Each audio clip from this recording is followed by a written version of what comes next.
There's Rocksteady at King of the Pit TV. Yo, yes now, bless now. Don't forget the rest now, people. It's Des Rocksteady at King of the Pit TV. Right, let's get into it, shall we? We just listened to verses track by track, including 3 bonus songs. So it was the expanded edition, a remaster, potentially. And it was devoted. My apologies, people. I was on the booze last night. I went on a date, didn't I? It went alright. I shot my shot prematurely. Not in that way, though. Came back, had a takeaway. Rock and roll. I was living life in the fast lane. I had work this morning. Lots of work to do. And, man, I didn't feel too good for it. Crazy Mary was the last track of the record. And I don't know why I just brought that up. I'm going delusional. But it was devoted to Gary via the Patreon. Okay? He says... Well, he didn't say this, alright, but I tried to bring you in here. It's like, you got to check out this record, Pearl Jam versus. Gary is beyond an actual Patreon subscriber. He's a dude who's been putting me on to such great music. I preferred this record to 10, alright? 10 was a bit... I don't want to say boring, because there were a couple of tunes I thought were spectacular, but it was very within the boundaries, melancholic, dreary rock music to me. I.e., what I sort of picture grunge as, like the stereotype of grunge. Over here, we used to call them greebos, just like greasy people. Greasy, like, alternate, edgy people. And it sort of, to me, was somewhat symbolic of that.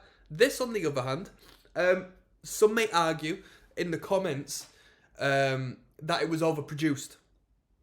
But I felt like the light, airy, brilliant production on this record really gave it an edge. I liked the production, and like I said, more than likely I was listening to a remaster for the most part, but that didn't change a thing. The drum production was crisp, pristine. The guitars were fantastic. The vocals were fantastic. I mean, let's be real, I think the drumming, the sound of the drums, more so than the actual playing, was really brilliant. The way they sound engineer the drums on this record was really good. Great variety of songs. Okay. You didn't know what sort of energy you were getting next. There was a lot of toe tappers. A lot of calmer. A lot of energetic moments. You've got a good mix. And one of these songs is going to be your favourite. You'll listen to this, and I know that's, self-explanatory, but I mean, one of them should stand out if you're into, like, rock music. And if you're at least into singer-songwriter-esque music, one of these songs will stand out to you. Great bass lines, by the way. The bass lines pop on this record. And my headphones aren't great for bass, to be honest. On some productions, if the bass isn't being fruity and all over the fretboard, I don't tend to pick up on it consciously much. But from the get-go on this record, you could very clearly hear the bassist doing what the bassist wanted to do. No muddiness. Complete ownership of the frequency. Absolutely brilliant. Both in regards to the musicianship and the craft of the bassist and the way the sound was engineered. Definite. Just going to plug my charger in. Now, I would rate this record out of 10, but I don't know what I rated 10, the album 10. So I'm going to ask you to look at my review for 10 and give this 1 point more. Normally I'd just say a 0.5, but I think I preferred this a lot more than 10. So I'm going to add 1 point onto that record. I don't think I slated 10, to be honest, because it was alright. It was alright.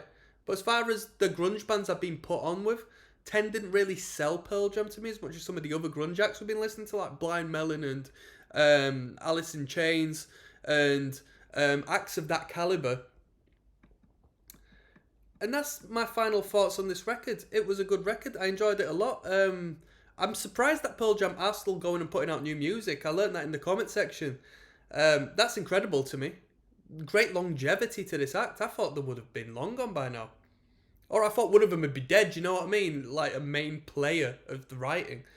Because that tends to be the reoccurring theme with all these 90s grunge acts. On that note, I'm signing out. Peace.